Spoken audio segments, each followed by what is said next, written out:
Hello बच्चों। तो आज की टॉपिक जैसा कि लिखा हुआ आपको दिख रहा होगा, refraction of light. Refraction of light आप लोग क्लास 10th में पढ़े होंगे। ये लेक्चर 10th और 12th दोनों वाले क्लास के बच्चों के लिए होगा। 10th वाले भी देख सकते हैं, 12th वाले भी देख सकते हैं। रिफ्रैक्शन ऑफ लाइट देखेंगे, लॉज ऑफ रिफ्रैक्शन देखेंगे, रिफ्रैक्टिव इंडेक्स देखेंगे और सम फेनोमेना रिलेटेड टू रिफ्रैक्शन देखेंगे। ठीक है, तो पहले what is a medium. Medium क्या होता है पहले ये जान जाइए।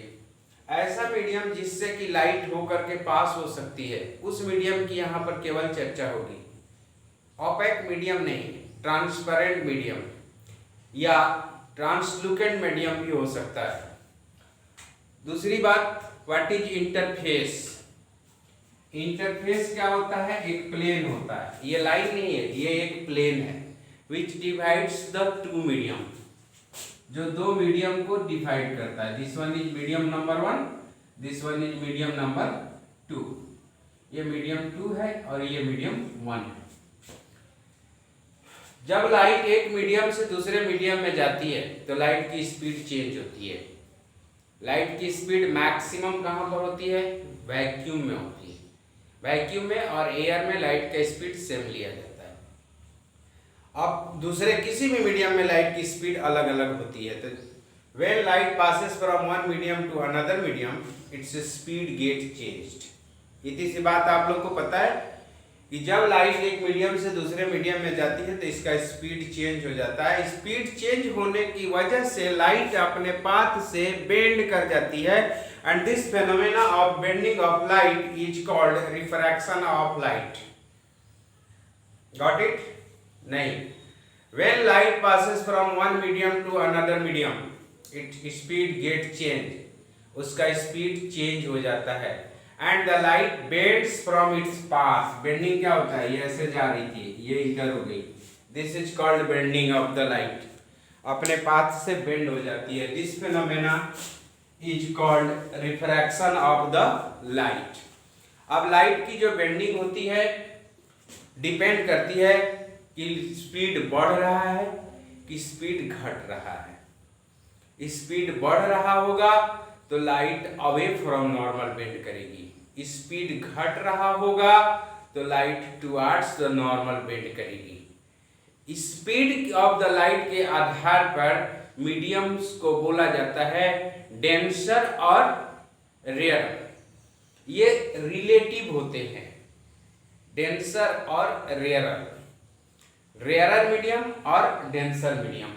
जिसमें स्पीड ज्यादा होगी, जिस मीडियम में स्पीड ज्यादा होगी वो रेयरर मीडियम होगा और जिसमें स्पीड कम होगी वो डेंसर मीडियम होगा। तो देखिए, अभी फिलहाल ये मानते हैं रेयरर है और ये डेंसर है। ये first one is rarer and second one is denser. This one is rarer medium and this one is denser medium. तो रेयरर से डेंसर में लाइट जा रही है, स्पीड क्या होगी? कम होगी। डेंसर मतलब स्पीड कम होगी। तो लाइट जब रेयरर मीडियम से डेंसर मीडियम में जाती है तो स्पीड घट जाती है and the light bends towards the normal. देखो, this is the incident ray. यहां पर इंसिडेंट रे आई। अब इसको जाना किधर से चाहिए था? अगर ये मीडियम नहीं बदलता तो लाइट सीधे चली जाती, ऐसे चली जाती। बट मीडियम चेंज हो गया, स्पीड चेंज हो गया तो लाइट बेंड करेगी टुवर्ड्स द नॉर्मल। क्यों? रेयरर टू डेंसर जा रही है। This phenomena is refraction. This phenomena is refraction. Similarly, अगर यहाँ पर ऐसा केस है, मीडियम 1 है and this one is medium 2 and light is this time this one is denser, this one is denser and this one is rarer. तो light जब denser medium से rare medium में जा रही है, इसकी स्पीड क्या होगी?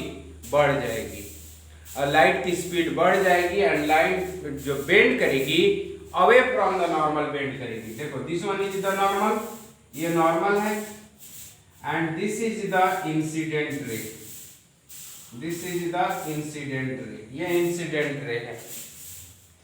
मीडियम बदला तो इसको जाना किधर चाहिए था, नहीं बदलता तो ये सीधे जाती, मीडियम चेंज हो गया, स्पीड बढ़ गई, light will bend away from the normal, now the light will go this way.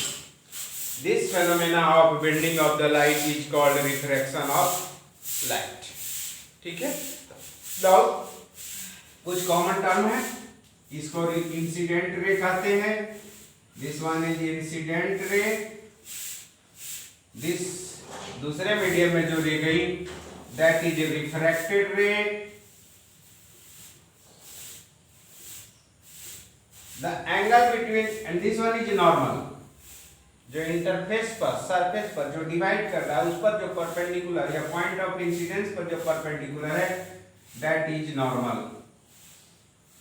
The angle between incident ray and the normal is called angle of incidence denoted by I. The angle between the refracted ray and the normal is called angle of refraction R. Similarly, यहाँ भी दिखा दीजिए, this will be angle of incidence and this will be normal के साथ, this will be angle of refraction. ठीक है, तो refraction समझ में आया।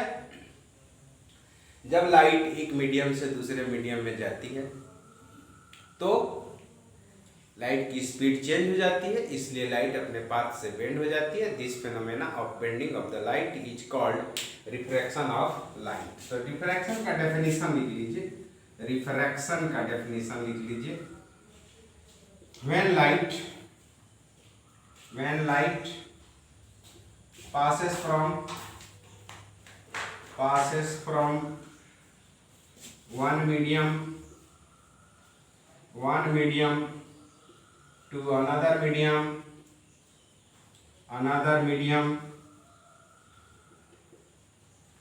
its speed get changed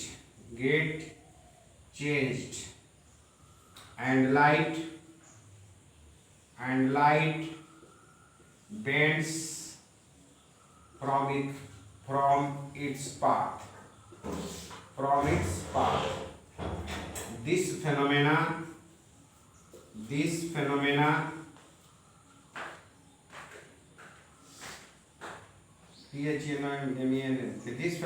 of bending of light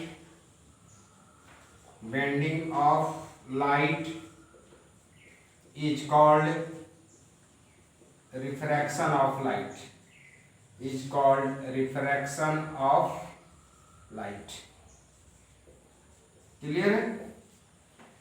इसी के आगे फर्दर लिख लीजिए, when light passes from, इसके बारे में, rarer to denser medium, when light passes from rarer to denser medium,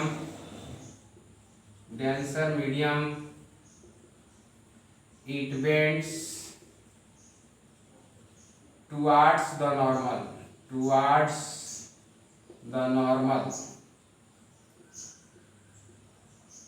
and when it passes from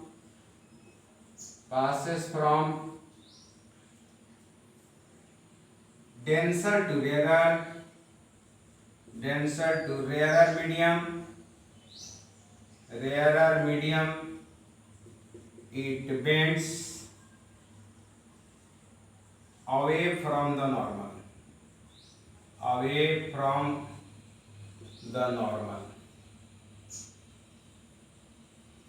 ठीक है। ये रिफ्रैक्शन का जनरल ओवरव्यू हुआ, ठीक है। एग्जाम्पल के द्वारा इसको एक बार देख लीजिए, एग्जाम्पल के द्वारा, ठीक है। कैसे भाई, मान लीजिए कि लाइट यहाँ पर एयर है, this side air and this side is water, this interface is dividing the air with water. तो यहाँ से मीडियम चेंज हो रहा है। यहाँ एक नॉर्मल ड्रॉ कीजिए, क्योंकि नॉर्मल से ही रेफरेंस लेंगे, टुवर्ड्स और away. This is the incident ray. तो air is rarer, air is rarer, water is denser. तो किधर बेंड करेगी? Towards the normal. Rarer to denser जा रही है, टुवर्ड्स द नॉर्मल बेंड करेगी। इसी तरह से आप ये देखिए कि यहाँ पर एक वाटर टैंक है या सोर्स ऑफ वाटर है, इधर वाटर है। This one is now first medium and air is the second medium. यहाँ पर एक बल्ब जल रहा है, लाइट रे यहाँ से आ रही है। तो यहाँ पर हम क्या करते हैं, एक नॉर्मल ड्रॉ करते हैं and this is the incident ray, incident ray. Second medium is air. Now the ray, this one is now denser. Light की स्पीड वाटर में कम होती है, एयर में ज्यादा होती है। This one is rarer, the light is passing from denser to rarer, it will bends away from the normal. ये यही होता है रिफ्रैक्शन। ठीक है। नाउ लॉज ऑफ रिफ्रैक्शन, चलिए हेडिंग लगाइए, laws of refraction. There are two laws. Refraction के दो नियम हैं। Laws of refraction, laws of refraction.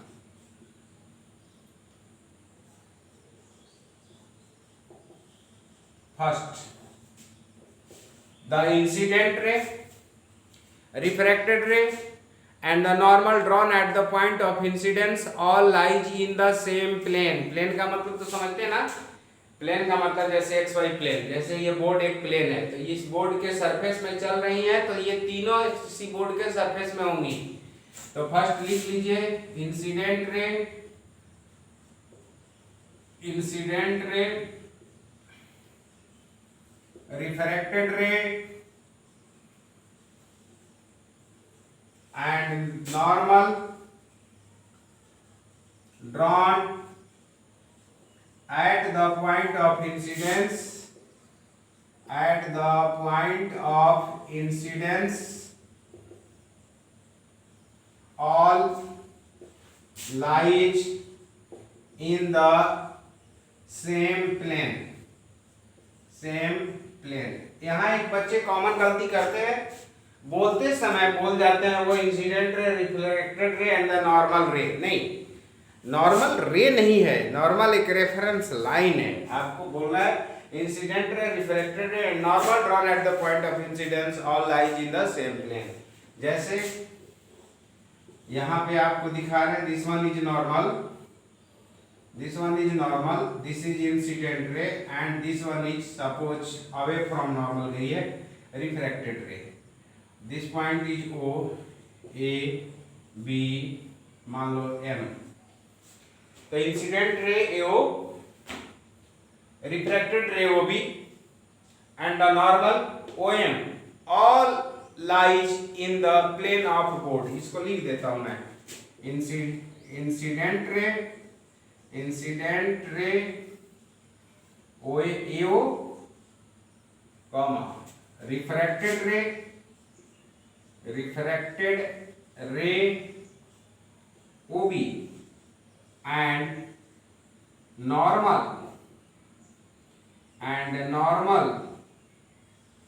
OM all are in the plane of board, plane of board, board के plane में तीनों लाई कर रहे हैं। ठीक है। Incident ray, refracted ray and normal all three are in the plane of the board. Second law बहुत famous law है, known as Snell's law, known as Snell's law. Second law को स्नेल्स लॉ के नाम से जाना जाता है, SNELLS, Snell's law. ये क्या कहता है? The ratio of sine of angle of incidence to the sine of angle of refraction is constant and is equal to the refractive index of the second medium with respect to the first medium. आ गया refractive index, इस पर चर्चा आगे करेंगे हम लोग। क्या होता है रिफ्रैक्टिव इंडेक्स? चलो, दिस इज द इंटरफेस, ये क्या कहता है? This is the normal at the point of incidence, वो is the point of incidence, यहां लिखो this is an incident ray and this one is refracted ray. ये angle of incidence I and this one is angle of refraction R। क्या कहता है Snell's law? कहता है the ratio of sine of angle of incidence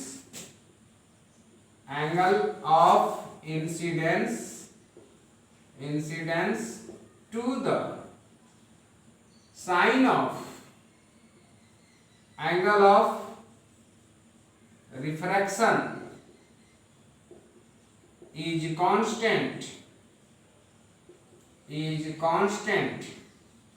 and is equal to the refractive index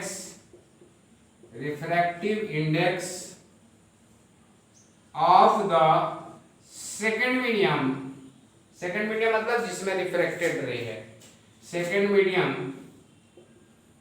with respect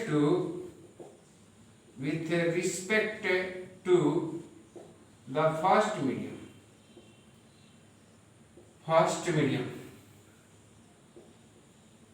क्या बोला? इसी चीज को मैं लिखता हूं मैथमेटिकली। ये साइन वही वाला साइन है जो साइन थीटा कॉस थीटा होता है, पूरा नाम इसका SINE होता है। तो क्या बोला?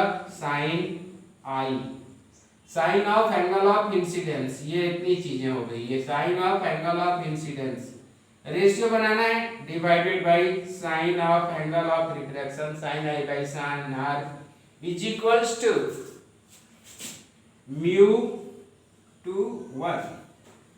म्यू टू 1 क्या है? म्यू टू 1 ये क्या है? Is a constant and is called refractive index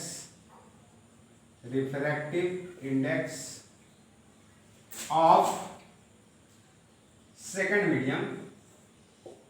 ये सेकंड हो गया, refractive index of second medium with respect to the first medium।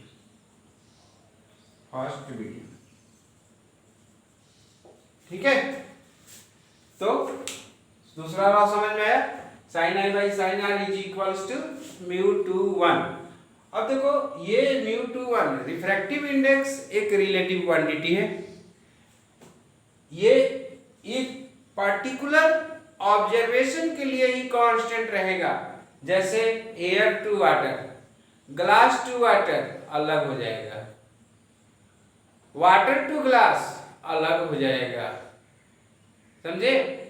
तो मीडियम कौन सा पहला है, कौन सा दूसरा है, वो सिर्फ दो मीडियम के लिए ही एक कांस्टेंट है, यूनिवर्सल कांस्टेंट नहीं है। ये बदलता है, मीडियम के कॉम्बिनेशन के आधार पर बदलता है। रिफ्रैक्टिव इंडेक्स पर चर्चा हमारी अगली होगी। अगला टॉपिक हेडिंग लगाइए, उसी पर आ ही जाते हैं। ठीक है, रिफ्रैक्टिव इंडेक्स क्या होता है? What is refractive index?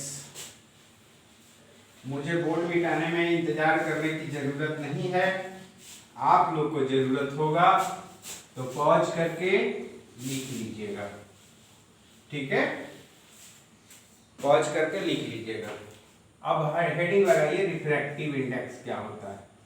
Refractive index ये जानिए। रिफ्रैक्टिव इंडेक्स का basic definition, the ratio of speed of the light in the first medium to the speed of light in the second medium is called refractive index of second medium with respect to first medium. इसको पढ़िएगा आप μ21, ये ऐसे भी लिखा हुआ मिलेगा आपको, ऐसे μ12। इसका मतलब कि रिफ्रैक्टिव इंडेक्स ऑफ, इन दोनों का मतलब होता है refractive index of second medium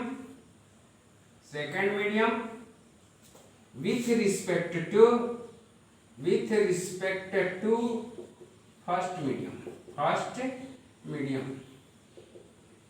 या ऐसे अगर कहीं मिला, जैसे कि एग्जांपल के द्वारा देखिए, refractive index of glass with respect to water. देखो 2 के जगह पे ग्लास है, तो refractive index of second medium मतलब रिफ्रैक्टिव इंडेक्स, इसको क्या पढ़ेंगे, रिफ्रैक्टिव। इसको ध्यान से पढ़िएगा, बहुत इंपॉर्टेंट है, हर एग्जाम में एक क्वेश्चन आता है रिफ्रैक्टिव इंडेक्स पर। इसको पढ़ेंगे refractive index of glass with respect to water. ठीक है, रिफ्रैक्टिव इंडेक्स अब हर जगह विथ रिस्पेक्ट टू आ रहा है, मतलब एक नोट लिख दीजिए सबसे ऊपर ही, refractive index is a relative quantity.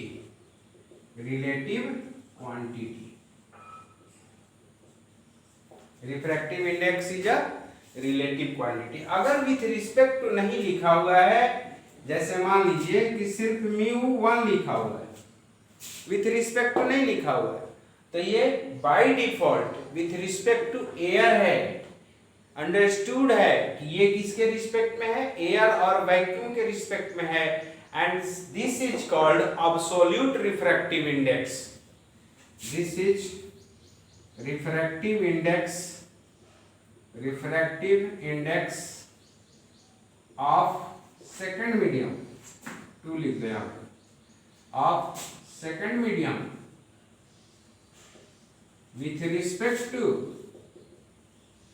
respect to air or vacuum। Air और वैक्यूम के रिस्पेक्ट में है ये refractive index, and is called absolute refractive index of medium 2, और सिंपली ये भी यही यूज किया जाता है, simply refractive index of medium 2। जैसे कहीं आपको लिखा हुआ मिल गया म्यूजी, देखो जैसे आपको लिख गया कि म्यूजी इज इक्वल्स टू 3/2 होता है, इसका मतलब विथ रिस्पेक्ट टू नहीं लिखा है, मतलब refractive index of glass with respect to air 3/2 होता है। फर्स्ट मीडियम कौन सा है, air. It means that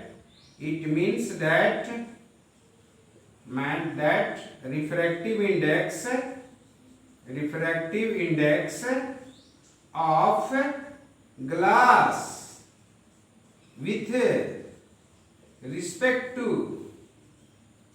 air or vacuum is equals to 3/2, और absolute refractive index ये भी लिख दीजिए, और absolute यहाँ लिख देता हूँ, और म्यूजी मीन्स ये हो गया absolute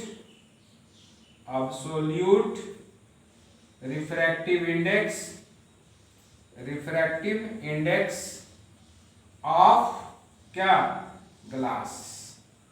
समझ में आया कि रिफ्रैक्टिव इंडेक्स एक रिलेटिव क्वांटिटी है, इसमें हमेशा डिपेंड करेगा कि मीडियम का कॉम्बिनेशन क्या है, कौन कौन से मीडियम है, फर्स्ट मीडियम है, सेकेंड रे किस मीडियम में है, रिफ्रैक्टेड रे किस मीडियम में है, दोनों के पर डिपेंड करता है कि रिफ्रैक्टिव इंडेक्स का वैल्यू क्या होगा। अगर फर्स्ट मीडियम एयर और वैक्यूम होगा तो वहां पर विथ रिस्पेक्ट टू नहीं लिखा जाता है। कहाँ लिखा हूं, ये लिखा हूं, सिंपली मीडियम का रिफ्रैक्टिव इंडेक्स लिखा जाता है and that medium is called absolute refractive index. ठीक है, चलिए अब आते हैं रिफ्रैक्टिव इंडेक्स के डेफिनेशन पर। ये सब तो जनरल बातें हो गई। रिफ्रैक्टिव इंडेक्स का डेफिनेशन क्या होता है। Refractive index of second medium with respect to first medium is defined as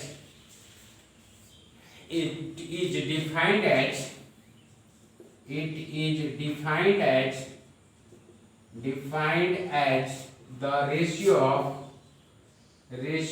of speed of light in second medium, in first medium to the speed of light in second medium.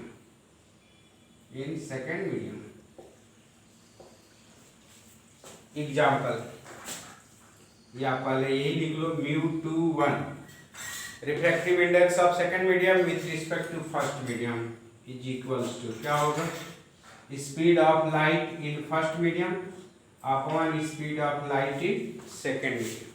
सी मैं use यहाँ पर नहीं करूंगा क्योंकि सी को use करूंगा मैं speed of light in air और वैक्यूम के लिए। तो V1 को लिख देता हूं मैं speed of light in first medium और V2 क्या होगा, speed of light in second medium. इसका एक एग्जांपल के द्वारा देखो, refractive index of glass with respect to water. Second medium कौन सा है, ग्लास। फर्स्ट मीडियम कौन सा है, वाटर। क्या होगा, speed of light in water upon speed of light in glass. हो गया, speed of light in water upon speed of light in glass. अब एब्सोल्यूट रिफ्रैक्टिव इंडेक्स क्या होगा, μ2 is equals to C upon V2। First medium क्या हो जाएगा, air और vacuum. C क्या है, speed of light in air और वैक्यूम और V2 क्या है, speed of light in second medium. ठीक है, अब क्या हो गया, this one is absolute refractive index of second medium. ठीक है, अब रिफ्रैक्टिव इंडेक्स को रिलेट करेंगे वेरियस वे में। चलो तो एक रिलेशन देखते हैं, various relation related to refractive index. कैसे रिफ्रैक्टिव इंडेक्स रिलेट होते हैं एक दूसरे से, यानी रिफ्रैक्टिव इंडेक्स से रिलेटेड वेरियस रिलेशंस। चलो हेडिंग लगाओ,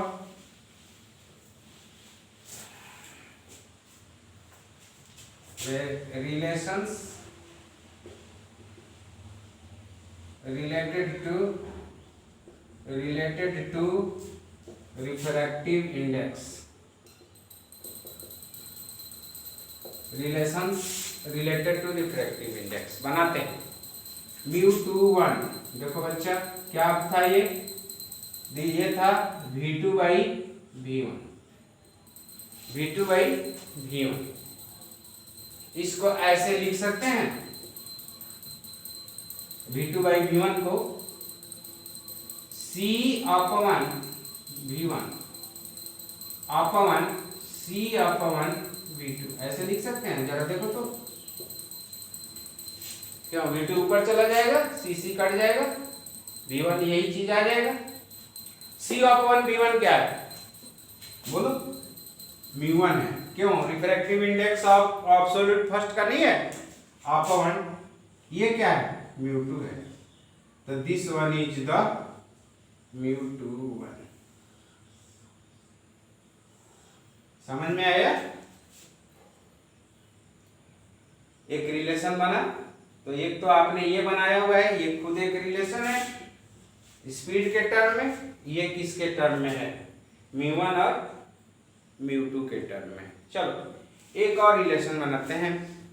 जब लाइट एक मीडियम से दूसरे मीडियम में जाती है तो उसके फ्रीक्वेंसी में कोई चेंज नहीं होता है। तो चेंज क्या क्या चीजें होती हैं? The intensity of the light get changed, उसका वेवलेंथ बदल जाता है, उसकी वेलोसिटी बदल जाती है, लेकिन फ्रीक्वेंसी में चेंज कुछ भी नहीं होता है। ठीक, क्यों? देखो यहां पर एक सोर्स है, ठीक है, सोर्स तो कंटिन्यूअस वेव्स भेज रहा है, कंटिन्यूअस वेव्स भेज रहा है, यहां मीडियम बदल गया तो हर सेकंड जितने प्रोड्यूस होंगे उतने पास ही होंगे, बीच में तो कहीं रुकेंगे नहीं, तो there is no change in the frequency. हर सेकंड ये जितना वेव प्रोड्यूस करेगा यहां से उतने ही वेव पास होंगे, तो during refraction there is no change in the frequency. इसको नोट में लिख देना एक जगह, क्या, एक नोट में लिखो कि during phenomena of refraction, phenomenon of refraction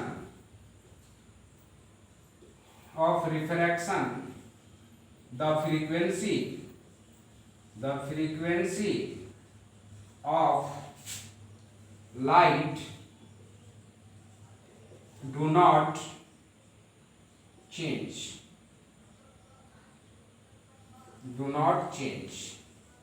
frequency change नहीं होता है। क्या चेंज होता है? The speed, intensity and wavelength get changed. भाई कुछ ना कुछ तो बदलना पड़ेगा, स्पीड बदल रहा है, फ्रीक्वेंसी नहीं बदला तो क्या बदलेगा? एक रिलेशन याद करो, तुम लोग पढ़े होंगे, v बराबर n लैम्डा, यहाँ c बराबर न्यू लैम्डा। क्या ये? Speed of the wave, n is the frequency of the wave and lambda is the wavelength. ये रिलेशन पता है? अब मान लो भी स्पीड बदल गई, फ्रीक्वेंसी बदल नहीं सकते, तो वेवलेंथ बदलेगी कि नहीं बदलेगी?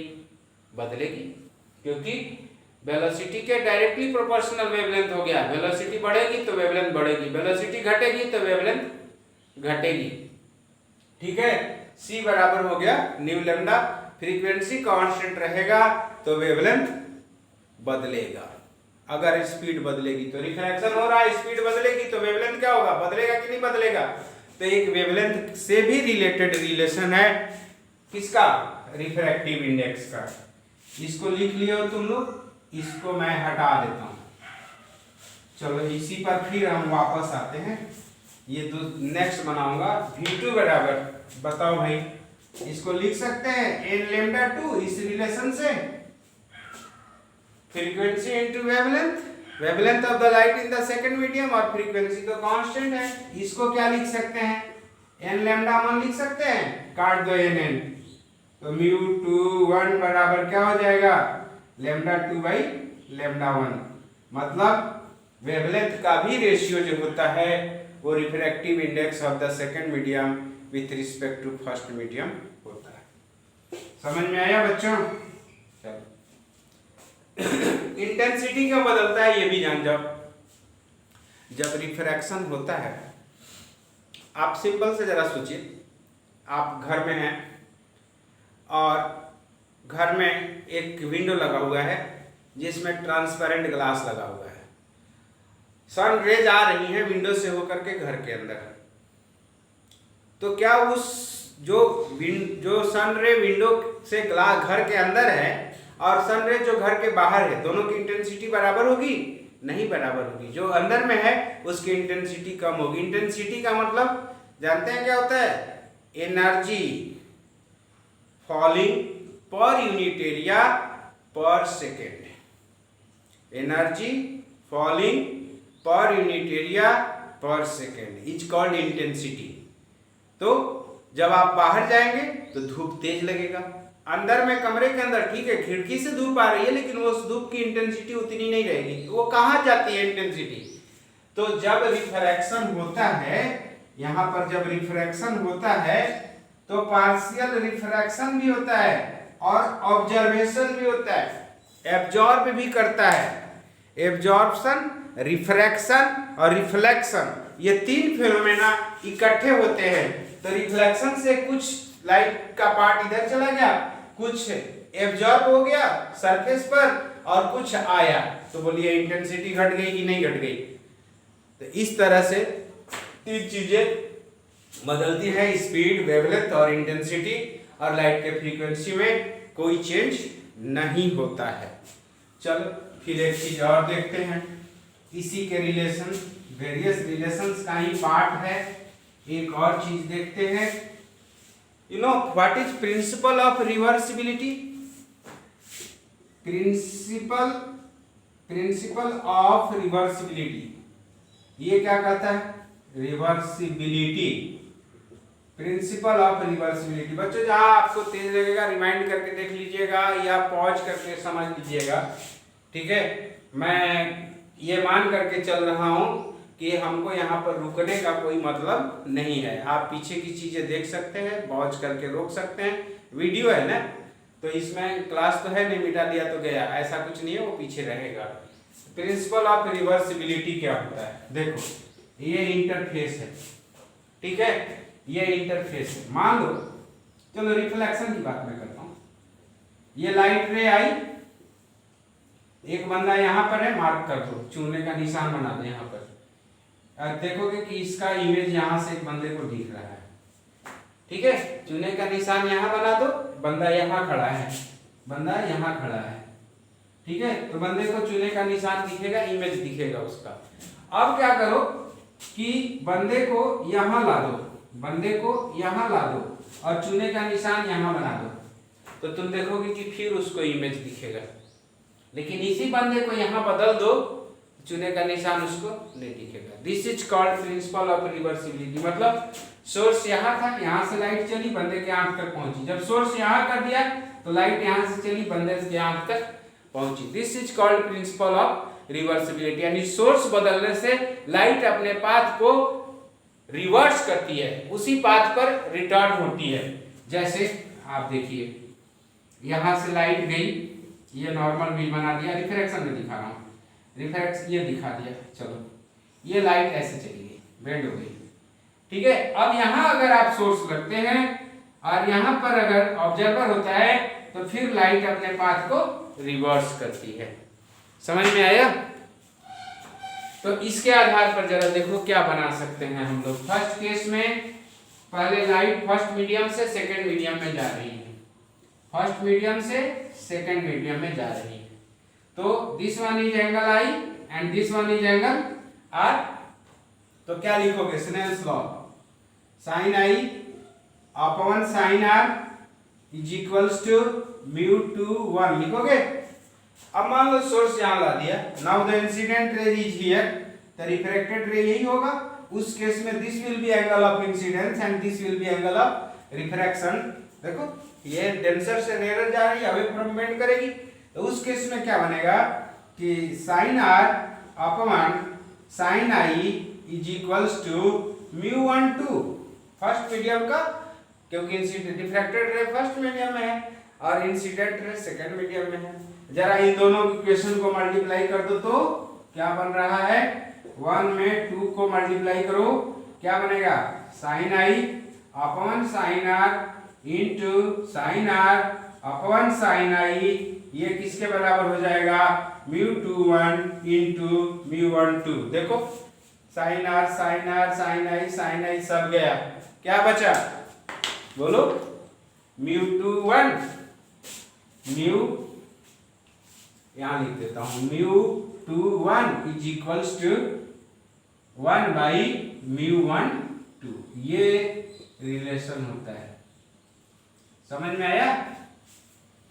थर्ड रिलेशन होता है ये रिफ्रैक्टिव इंडेक्स का ही है कि जब आप रिवर्स करेंगे पाथ, यानी रिफ्रैक्टिव इंडेक्स 2 का 1 के रिस्पेक्ट में रेसिप्रोकल होगा 1 के 2 के रिस्पेक्ट में। ठीक है, एक एग्जांपल के द्वारा देखो, एक एग्जांपल के द्वारा देखते हैं। Refractive index of glass is 3/2, मतलब एयर के रिस्पेक्ट में है 3/2। What will be the refractive index of air with respect to glass? बताओ क्या होगा? है? Refractive index of air with respect to glass क्या होगा? 1/3/2 नहीं होगा?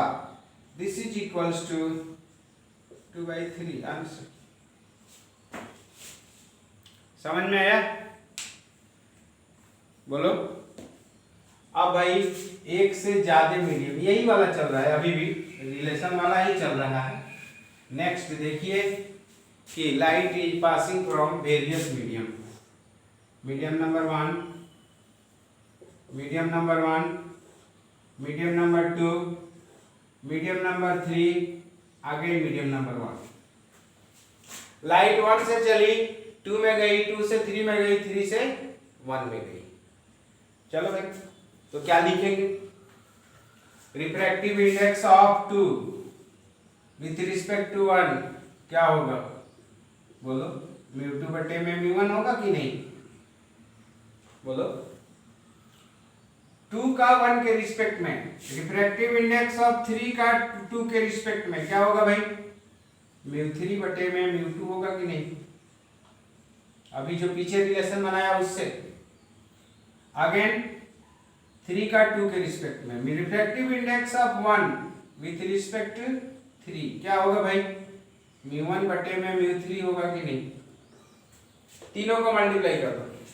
चलो, μ21 into μ32 into μ13 is equals to μ2 by μ1 into μ3 by μ2 into μ1 बटे में μ3।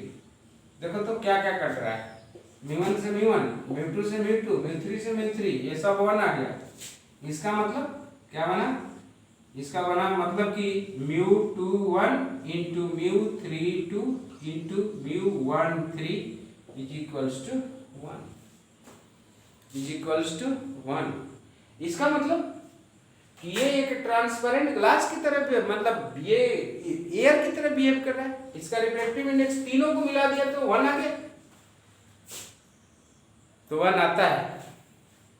रिफ्रैक्शन थ्रू ग्लास स्लैब आपने पढ़ा होगा क्लास 10th में, याद है? ये जो इंसिडेंट रे होती है parallel to the refracted ray, ये इमर्जेंट इसके पैरेलल हो जाती है। क्यों? 1 से 2 और 2 से 1 गया, 1 से 2, 2 से 1 फाइनल मीडियम सेम है, तो इंसिडेंट रे और रिफ्रैक्टेड रे एक दूसरे के पैरेलल हो जाएंगी। ठीक है। नाउ बच्चों, अब हम लोग करेंगे 1-2 न्यूमेरिकल्स, थोड़ा थोड़ा, फिर चैप्टर एंड पर मैं न्यूमेरिकल करवाऊंगा। एक ही लेक्चर में हम लोग पहुंच नहीं पाते न्यूमेरिकल तक। एक छोटा सा न्यूमेरिकल जैसे है समझने के लिए। Refractive index of glass is 3/2। Refractive index of glass is equals to 3/2। Find speed of light in glass, velocity of light in glass क्या होगा? तो भाई म्यू जी बराबर एब्सोल्यूट है, क्या होगा? c बाई वी जी होगा।